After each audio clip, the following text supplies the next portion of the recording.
Good Friday afternoon. I ended up stutter start. Yeah, there's like a 45-second video because I was like, did I put the right one on? And I had no 25-second video, and I had put the right one on, but I apparently did not know that because it's Friday afternoon. I'm an idiot most days, let alone Friday afternoons. We're going to read Luke 8. And we're going to talk a little bit about why we do what we do. I know that sounds so. What do you mean? Why do we do what we do? We read. We're reading something every day, right? We're reading Luke 8 today. We're reading through the book of Luke. I'm reading through the book of Luke. Is it because, why am I reading through the book of Luke on these videos? Is it because, I think you're all a bunch of toddlers that can't read? No. It's because doing this together, whether you're watching live or whether you're watching later, having someone to do it with, even if it's on repeat rather than live at the time that I'm doing it, it unites us in a way. That's the hope anyway. That's the hope anyway, is that it will unite us in a way where we can kind of work together on this whole concept of what's the purpose, what's the mission. We're all on a mission from the Lord. This isn't given to one person or two people or 12 people. Those 12 people were then sent out to do what? Make disciples of all the nations. Not make disciples of most of the people. There was no, hey, Jesus didn't look at them and say, okay, go make disciples of every third person from the right or whatever, 4 out of 5 people or 3 out of 10 people or whatever it is that no, they were very distinctly. We look at the Isaiah 61 mission, which we have been talking about, and I have been reading on our on-air stuff.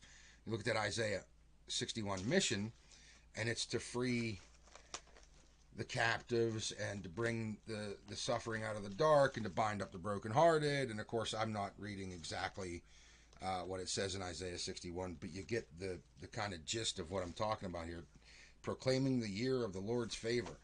And it's not meant to be something that's got limitations to it. What's the limit? What is the limit of the kingdom? Oh, that's a good video. That's a good title for a video. Maybe I'll use that later, Monday or something. Well, tomorrow. I got to do a video tomorrow. Don't have to. But I said I want to do this Luke reading every day. So tomorrow we'll be reading Luke 9. Today, I wasn't able to do a radio show today because we're having some issues, technical issues on that whole software package and system. So I wasn't able to do the audio show today. So this video ends up being quite a bit later, mostly because I was like, I got to do this. I forgot to do it. It's not that I got to. I could have skipped. Nobody would have noticed. More than likely, a handful of people might have cared. My what is it, 45 or 50 subscribers would have been like, hey, I thought you were going to do a video every day. Yeah, well, here I am doing a video today. The question is why do we do this? It's so that we can share the things that we are seeing and reading. And we talked about, yesterday we were talking about 2 people owed money to a certain money lender. That's verse 41. That's after Jesus was anointed by a sinful woman. And this is the, what do I call it? Parable, I guess. One owed 500 denarii, the other owed 50. Neither of them had the money to pay him back, but the master forgave both debts. Which of them will love him more? That's Jesus making the example of this woman who has a lot to be forgiven is going to appreciate, are going to have more gratitude for that forgiveness, for that covering of her sins, for Jesus's gift to her, which he gives to her there and then. So this is one of the things that kind of came up with me that I was, afterwards yesterday, I was kind of looking at and going, wait a minute. Because in this, Jesus actually says, back in verse 48 of chapter 7, he said to her, your sins are forgiven.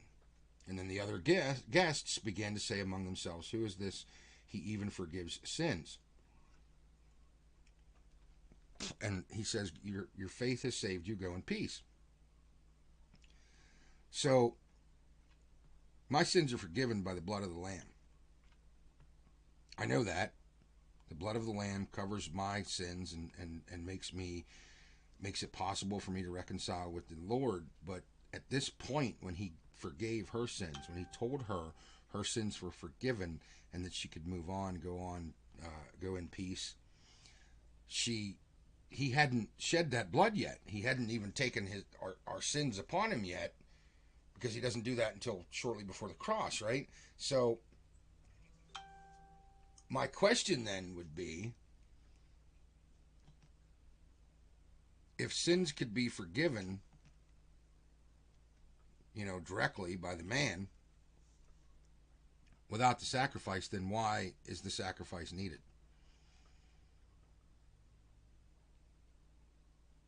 Right? This is a legitimate, honest question.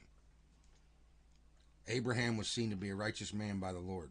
And I'm assuming, well, we know, went to paradise anyway. I assume he'll be in Abraham and Noah and some other people that from the Old Testament will be in new creation with us. Some of this stuff is assumption, some of it is theory, and some of it we have to work on, like trying to figure out the best theoretical ideas for this stuff, whatever, because here we are. So we're going to read chapter 8. We're going to read the entirety of it. It is 56 verses. And since we're not doing it on the audio, I can actually stop if I decide to. Probably stop. There's several different. New International Version has several different separations. Of course, they didn't.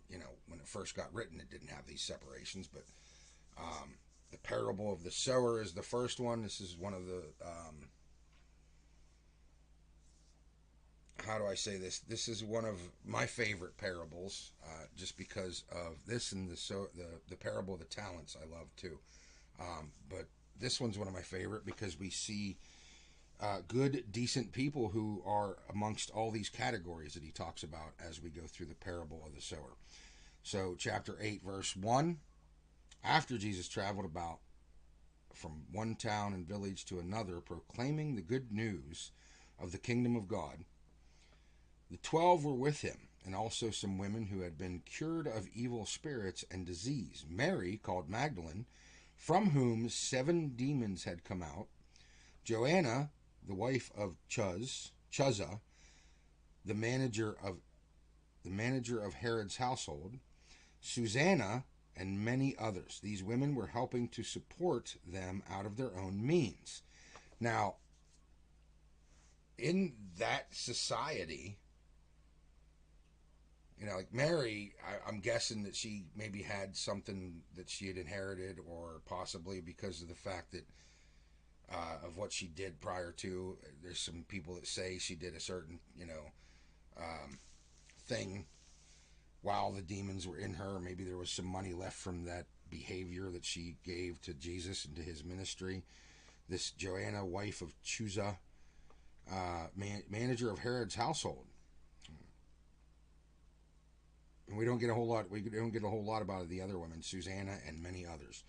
But Chuza, the manager of Herod's household, I'm guessing the manager, the wife of Chuza, Joanna, who is the manager, and Chuza is the manager of Herod's household. Her husband would have had some means, so obviously she was sharing them, which kind of makes me wonder, like, how her husband felt about that, if he even knew. I assume he did, because in that society, in that culture, if she got found out that she was doing something behind her husband's back, whoo, that would have been terrible. Not to mention the fact that,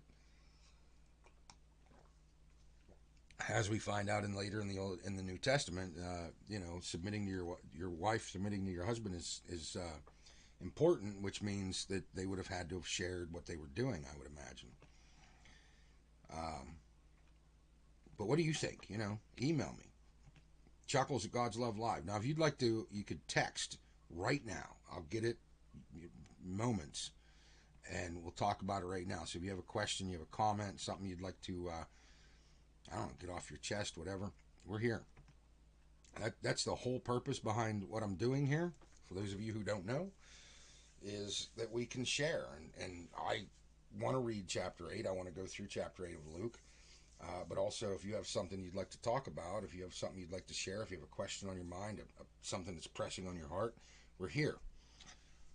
So, these women were helping to support them out of their own means. Verse 4, while a large crowd was gathering and people were coming to Jesus from town after town, he told this parable.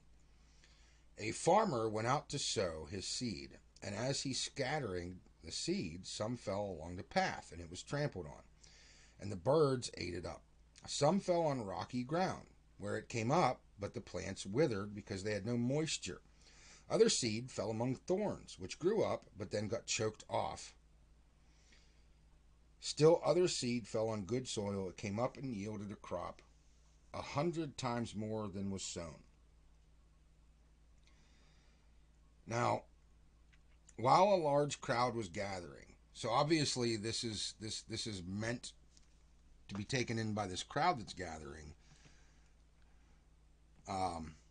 which of course they at time didn't see. I oftentimes I sit and we sit and we look kind of in disdain and judgment on those around him at the time, going, man, how could they not get it?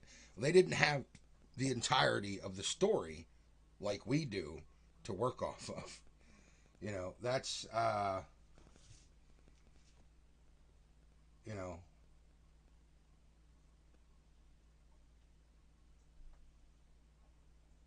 that is a I got a text, so I wanted to look. Okay, so that is a situation where it's kind of like, you know, sitting looking at somebody who lived it, having the entire story in front of us. We have the entire story in front of us. I think it's worse. I think the idea that you and I don't get it is worse. Because we're looking at the entire story. I can look at the entire story from beginning to end. I'm given all this information through the Gospels, through the New Testament, by the people that wrote the Bible, the people that wrote the New Testament, the Scriptures. We're given all this information. Luke was a doctor. He wasn't, right? He wasn't an eyewitness to many of these things, but he wanted to, just as they were handed down to us by those from the first were eyewitnesses. So obviously he didn't witness all of it. I don't know how much, if any, he did witness. He had been with Paul. He had heard the stories. He was not necessarily an eyewitness of the events of Jesus' life, but he wanted to gather eyewitness testimony of people who didn't necessarily write, like Matthew, Mark, and John. Luke wasn't an apostle. He was just some dude who was like, you know what? I think maybe I want to write a book about what all this is going on. Now, we've had many, many, many, many, many books. Thousands of books written about Christianity, about Christ, about God, about what he intends, about what he thinks, about what, whatever. But this, the inspired word of God, has to guide us in everything. When I sit down and I look at a book, say a devotional, and I'm thinking about doing a new devotional, one of the first things I start to do is compare not just what's in the devotional, but what the spirit of the devotional is to what we're given. In his lifetime, Jesus fulfilled all the prophecies about the Messiah. That's like over 300. So when I'm looking at the entirety of the story, I'm going, yeah, no, he definitely the Messiah. I don't doubt. But when these people were looking at it from that point of view, from on level with it, instead of looking at it the way we do from, hindsight's always 20/20, they say. Well, we look back on it. That's all we've ever been able to do is look back on it. I could tell you about my own personal experiences, things that I've seen God do in my life or in other people's lives, times that he's given me a message that's just been crystal clear. So when somebody, when he sits and he talks to these people, some of these people are going to fall on rocky ground, others are going to fall on thorns. you know, and we have to look at that same way. And like I look at it, and I'm gonna be honest, man. Like when I look at this, I go, I'll be honest. I think there was a time where I could have fit into each one of these categories, where I was along a path being trampled on, where I was, you know, rocky ground where the plants kind of it started, but didn't get watered properly by me, and then you know I've been choked off by some thorns. It happens. You know, you look at that and you're like, wait, what do you mean choked off by some thorns? Well, you think about it. When people are overly critical, you know, when I start going, you know, I want to follow the Lord's will, and I want to align my heart with God's, and I want to get better every day, and I want to learn, Lord, take my heart and mold it, and meld it, make it malleable to be what you want. And then the next thing you know, a brother or sister is cursing me out for this, or condemning me or judging me for my past, or etc., etc., etc. Yeah, no, I'm not talking about like the outside telling me that, you know, I'm not talking about atheists trying to convince me God exists. I'm talking about actual Christians who think they're doing right, who think I don't prescribe malign no malignant. I don't think that these people are trying to do it in order to hurt the kingdom or hurt me even. Sometimes these people, they think they're doing the right thing. And then they do these things and it can damage a person.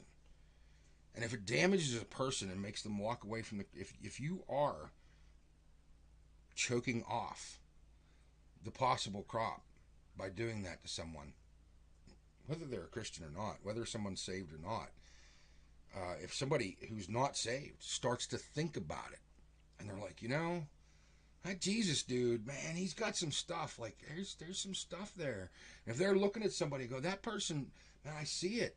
I see that they've got this kind of joy that I don't understand, and they always seem to be happy no matter how bad things are going, no matter how badly people are treating them. They always seem to be kind of like, you know what, I'm gonna figure it out, and Jesus, the Lord will bless me. I'm going to be loyal, and He will bless me, even if it's not right this second. When I was going through the illness that I was going through, there were people who I talked to. There was one guy sent me a nasty message about, you need to go to a doctor because you can't just pray this away. And the fact of the matter is, I went to a doctor. I don't think that the only action we should take is prayer when it comes to an illness or some kind of disease or whatever. I think the ultimate action we take is prayer,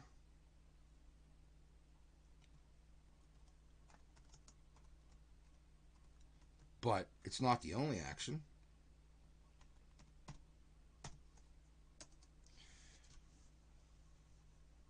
It's not, you know, like it really brings me back to the Psalm 107 passage that we talked about a while ago, um, that I read, and for whatever reason has just been sticking in my head, especially since a couple days after we read it on the air, Pastor Ryan's like, I read this and it just stuck in my head, and there's other things that are sticking in his head, I'm sure about it.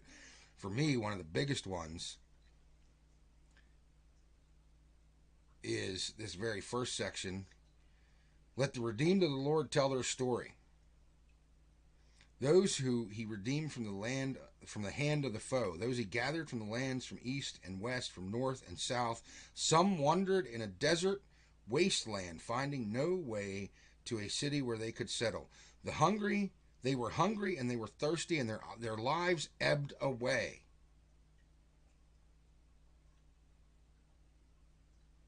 Then they cried out to the Lord in their trouble, and he delivered them from their stress, leading them by a straight way to a city where they could settle. That specific, and that was Psalm 107, and I started in verse 2 and read through 7.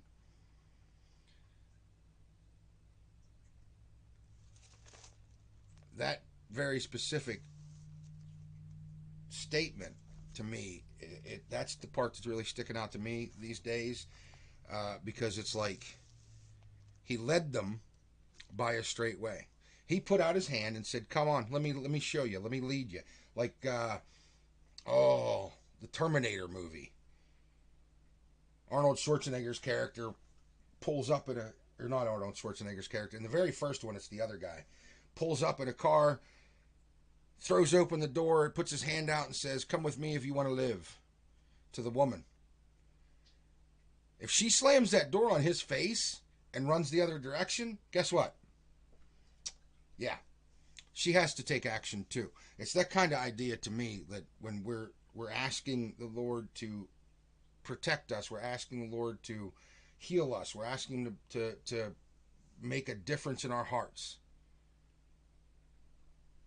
All valid things that we should do, without a doubt.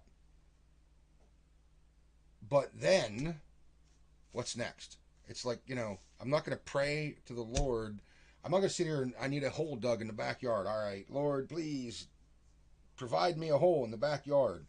Let me go out on my porch and lean on my shovel and watch until God makes some ground move and the dirt flies up out of the hole and boom, hole. Now, could he do that? Absolutely. He made the whole earth. He's absolutely all powerful. I'm not saying he couldn't do these things. I'm saying, like a parent looking at your child. And I'm looking at my child and I'm going, okay, don't touch the stove. It'll burn your hands because it's hot. I don't magically, I don't. I know some people who, I just read a thing earlier about children wearing helmets. This has become a thing now in some of the cities. They're putting helmets on their kids at 2 and 3 years old. Yes, it will protect their heads. And that makes sense. You don't want your child to have hurt in their life. I don't want any of my children to suffer anything. But if I wrap them in a bubble, guess what? They never get to live outside the bubble. So when you're asking yourself, why would God allow me to have to go through this trial or this whatever, or have to do this work or whatever? Well, it's so that we can learn not to stick our hand on the stove. And my grandchildren are going to be here shortly, and if I thought Leo was going to burn himself on the stove, and I took our stove and threw it out, well, then I couldn't feed them. If I just try to teach him, don't touch that, which we do, but then at some point he gets away a little bit and does whatever, that happens. You can't stop him. My father said to me years and years ago when I was scared to death because I was becoming a single parent of 3 children. I thought it was going to be slower than it was. It ended up being very, very quick. That I ended up with all 3 kids living with me. I didn't even know what the hell I was doing yet. And here I had 3 kids living with me that they were relying on me when their mother decided she didn't want to be a mother anymore. And I looked at my father. I'm like, I don't know what the hell to do here, Dad. Like, I was scared, man. Nothing ever scared. I spent 5 years in prison. I was never as scared as I was the day I found out I was going to be a single parent of 3 children. Nothing in this world has ever scared me as much as my children. I was telling somebody yesterday because I was talking about it, and I was like, that's the thing. Attack me, I'll turn and head on, and I'm ready to go. You want to fight? I'll fight you. Me and you directly? Yeah, sure. Attack one of my kids, it's rough for me. It can eat at me. More than anything in this world. Attack my wife or my children, and if I think that they're vulnerable, if I think that there's, a way that they could be harmed, that's where I end up having a real hard time just functioning in life in general. And I need to get better at that, but it is what it is. All right, we'll pick back up at the second half of verse 8 here on chapter 8. Well, I'll start back over at the beginning. Still other seed fell on good soil. It came up and yielded a crop of 100 times more than was sown. When he said this, he called out, whoever hears Whoever has ears to hear, let them hear. His disciples asked, what does this parable meant? And Jesus said, the knowledge of the secrets of the kingdom of God has been given to you, but to others I speak in parables, so that through seeing, though seeing they may not see, though hearing they may not understand. This is the meaning of the parable. The seed is the word of God. Those along the path are the ones who hear, and then the devil comes and whisks them away. Whisks away the word from their heart. It doesn't stick, so that they may not believe and be saved. Those on rocky ground are those who receive the word with joy, and when they hear it, but they have no root, so they believe for a while, and the minute time of testing comes, they fall away. The seed that fell among thorns stands for those who hear, but as they go on their way, they are choked off by life's worries, riches, pleasures, and they do not mature. But the seed that lands on good soil stands for those with a noble and good heart, who hear the word, retain it, and by perseverance produce a crop. And this is why I say sometimes we affect where we land in that four things. If I decide that I have a limit to how far I'm willing to go to follow the Lord, then I would fall like under the choked, because I'm good with following Jesus' commands, man, as long as I don't have to worry about my electric bill, as long as I don't have to worry about what I'm eating tomorrow night, as long as I don't have to worry about them taking, repossessing my car because I couldn't make the payment. I'm good. Listen, Lord, I'll follow you as long as you take care of these things. No. Lord, I'll follow you if it means to my death.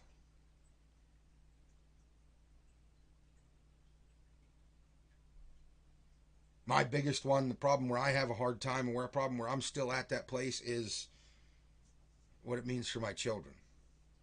If the enemy's going to attack my family, if the enemy wants to attack me, I'm come on, bring it on, you sons of bitches. I'm not afraid of the enemy. For me,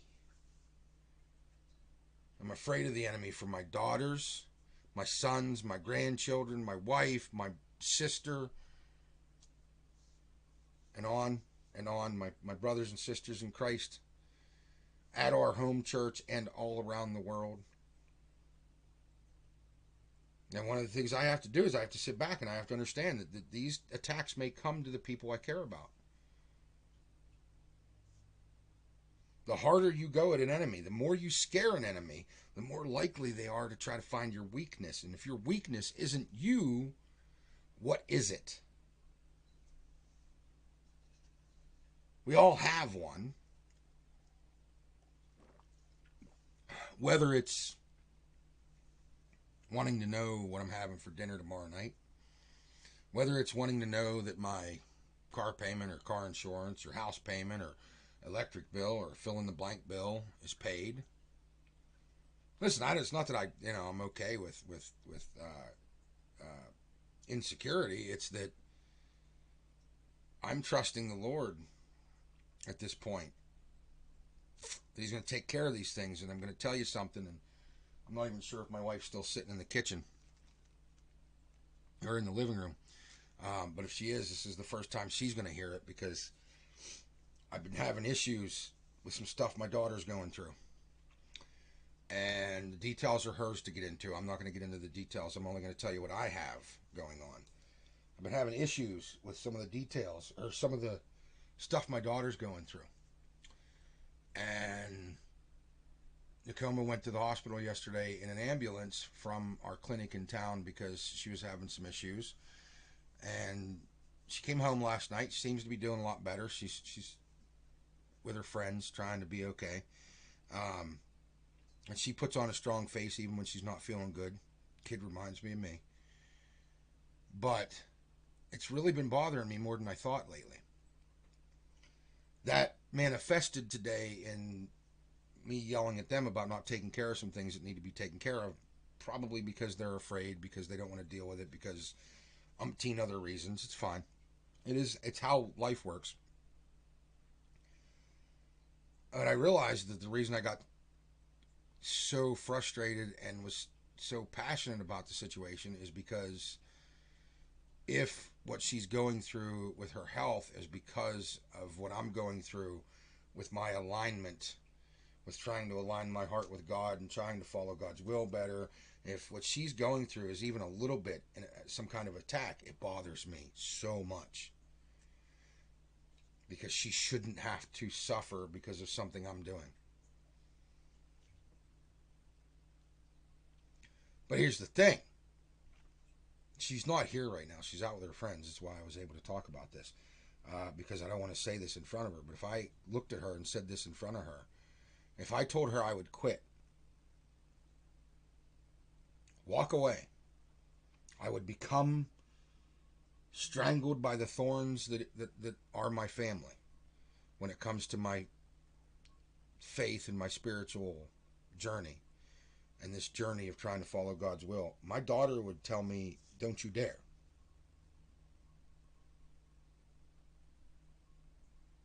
So I have to recognize that. And I have to say that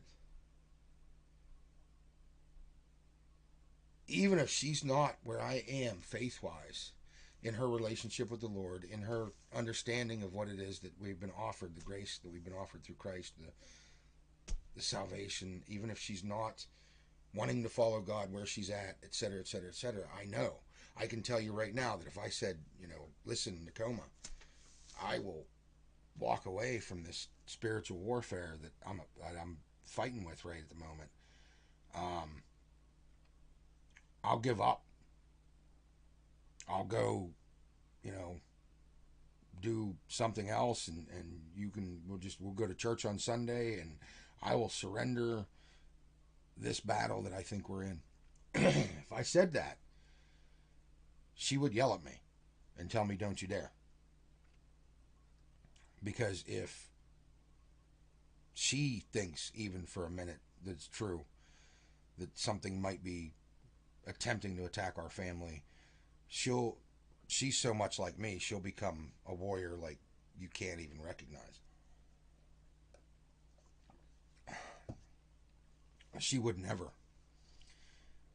I mean, even the fact that she doesn't necessarily believe everything I believe, she would never want me to walk away from what I truly believe and how I feel and what I know is the truth just to make life more convenient for her. So it's not going to happen. I don't care what the enemy does. There's no giving up. There's no walking away. There's no me letting it slide so that my family can have more convenience. I'll deal with it. I will pray. We will go to the doctors. We will do everything we have to do. And just because I'm advising her to go to the doctors and find out what she needs to find out and take care of what she needs to find out doesn't mean I give up on the idea that God might heal her. Maybe we have to go and figure out exactly what is wrong so that when he does just completely heal her, they can go, no, that's not possible. We diagnosed it. We have proof right here of whatever the illness is, and now it's gone. So it won't be mistakable. I don't know. I don't know. Maybe it is an attack by an enemy. Maybe it's just a part of this broken world we're in. What I do know is that the end result is I get to be a part of the new kingdom where we never have to do this again.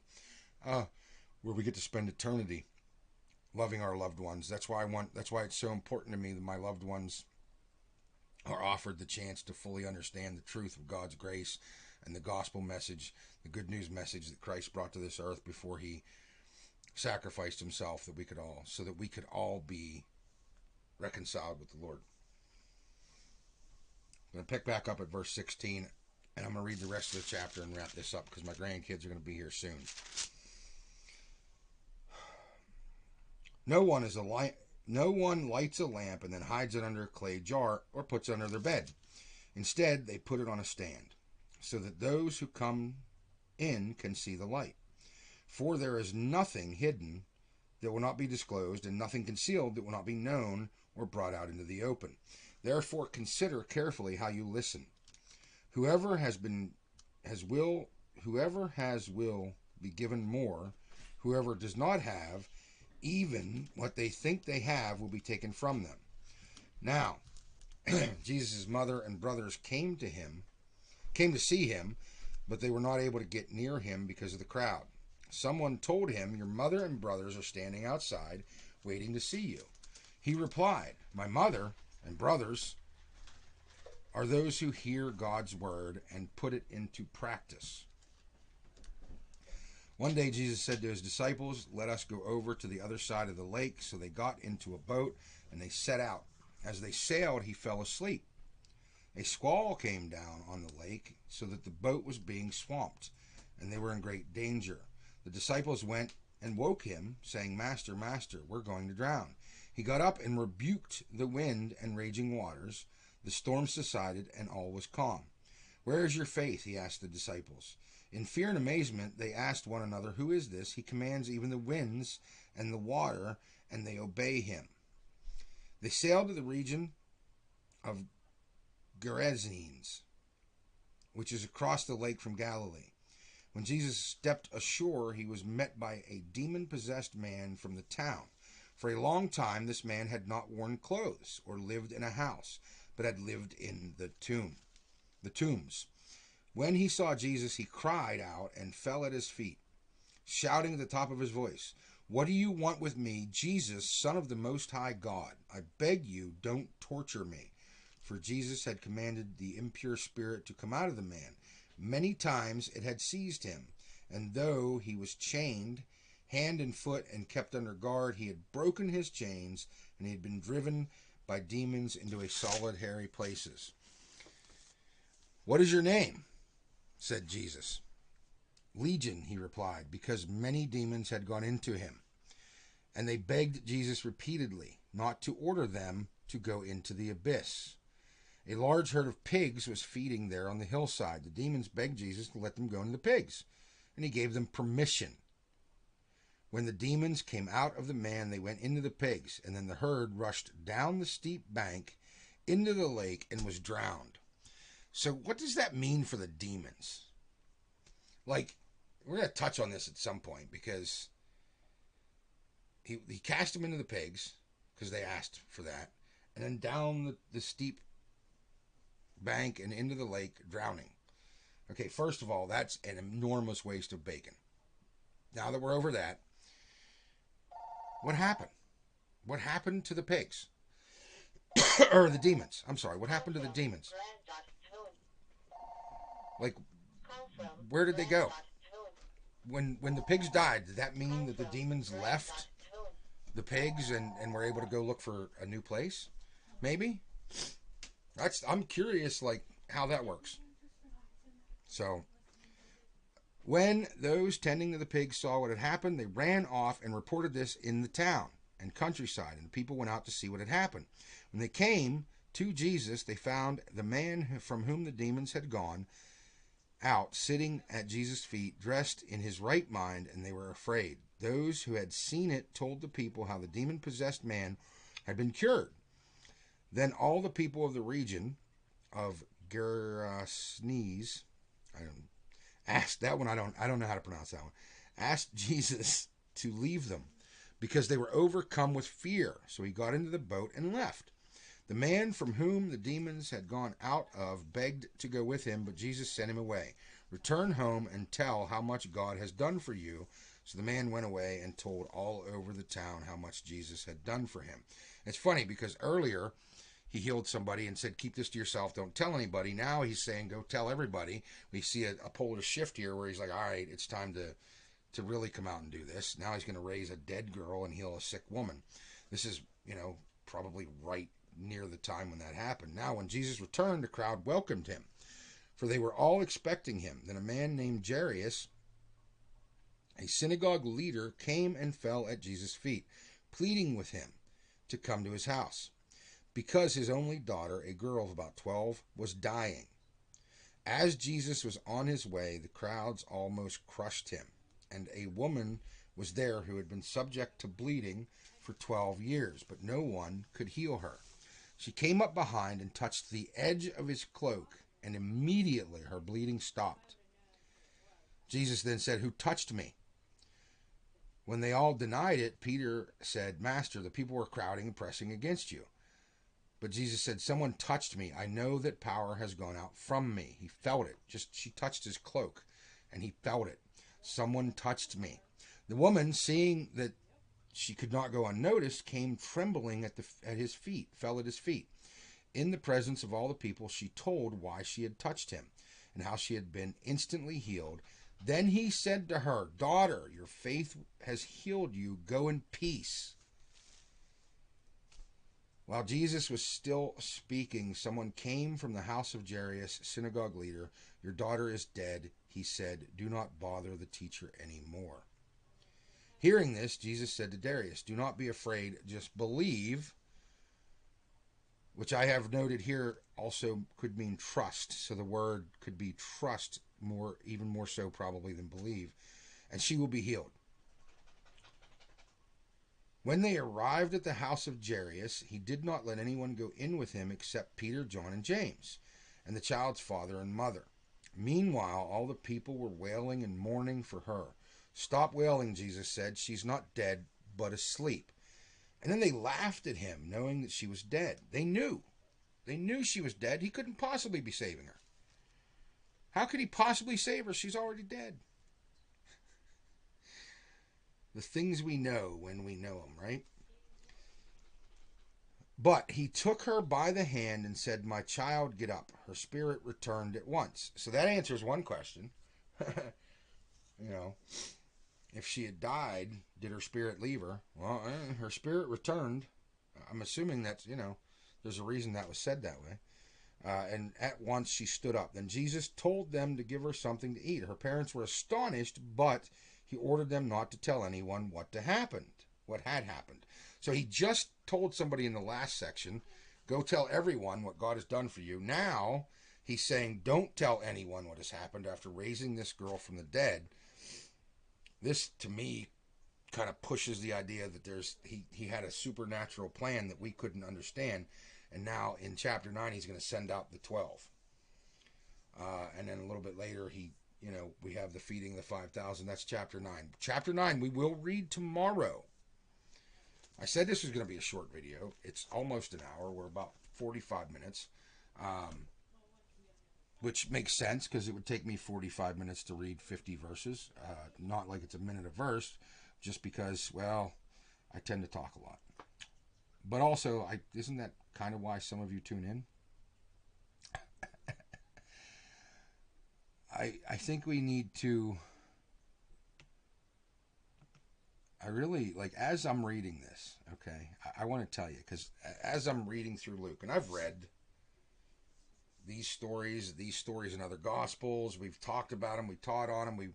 I went to a church camp and we learned about it. I went to college. The first college I ever went to was a Christian college. We learned about all of this. The college that I'm currently attending, Christian Leaders Institute, I'll give them a free shout out. Why not? It's a great program. Christian Leaders Institute, which is, give me a second. I'll give you the actual web address. If you would like to go check it out, ChristianLeadersInstitute.org. I tell friends of mine all the time that if you go to ChristianLeadersInstitute.org, you can start the classes, not even knowing if you want to do a degree or whatever. You can start taking classes, see what it feels like, and then later say, you know what, I'd like to do this. I'd like to get my actual degree. And then you pay a little admittance fee, which is not much, and you pay your little monthly fee, which is not much, and you're able to kind of, go earn your degree at your own pace, the whole 9 yards. I think it's phenomenal. ChristianLeadersInstitute.org. Also, while we're at it, I want to give a shout out to our friends at R&B Auto Pros. 814-342-0819. And Cheap Charlie's, we share... I love that name. I'm sorry, Chuck. I love the whole Cheap Charlie's thing. Our friend Chuck has Cheap Charlie's, and I'm just trying to find here. Let's see. I shared something from him earlier today, but I don't know where it is. Let me see. He had, trying to remember, maybe it was yesterday, he had some church pews that were on sale. Or chairs, church chairs. Not really pews, chairs, kind of. But I was trying to find that link because I didn't know if he had a. I don't imagine he has a website that I could link to, but I know I shared that just the other day, yesterday, today. I don't remember. Well, listen, keep an eye out. Next time Chuck shares something, I don't know where it went. Maybe he sold it. He might have sold it and maybe took it down. That'd be great. If your nonprofit group organization has an event you'd like to promote here on godslovelive.com, shoot me a note. Chuckles at godslovelive.com. You can call or text 814-651-8865. Just, let me know what you're thinking. Let me know what you're enjoying, what you're not. If there's something where you're kind of like, I think you should, maybe try this. I'd love to. I would love to look back and figure out whatever it is that we need to do to move on to the next thing that we need to. I was going to say fix, but it's not really fix. It's a matter of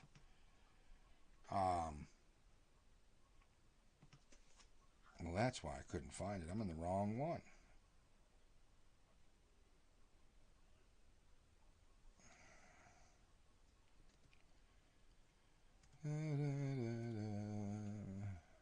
What is going on with my stupid computer? Anyway.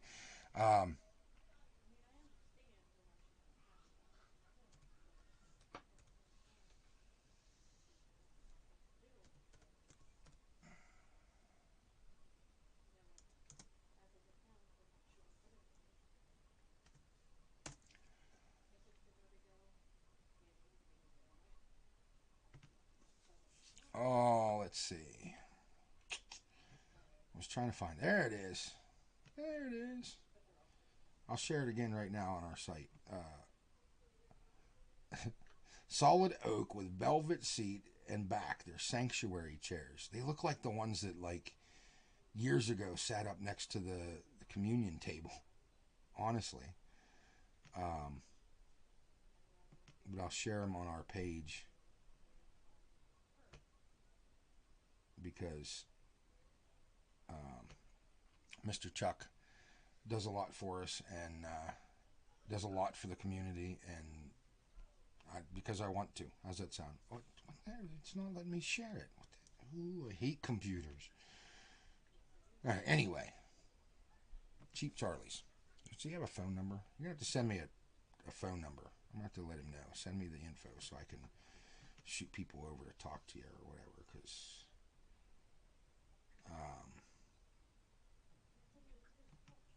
he's got some really nice. He's posted some furniture. He's got some really nice furniture, some really great deals.